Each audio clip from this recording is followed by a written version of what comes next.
How to make a server public or private on Discord. Making your Discord server public or private affects how people discover and join your community. To keep your server private, go to the server settings and manage your invite links carefully.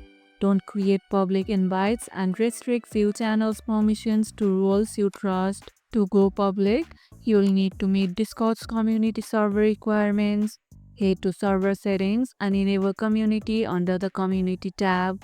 Follow the checklist, verify email, set up rules and guidelines, and enable moderation features. Once approved, you can publish your server in Discord Server Discovery, making it searchable. Use roles and invite links with expiration to keep things controlled even in public mode. Do you prefer your server public or private? Drop your thoughts in the comments below. Whether you are going exclusive or going global, Discord gives you the tools to choose. And if this video helped, hit the like button, share it, subscribe, and leave a comment.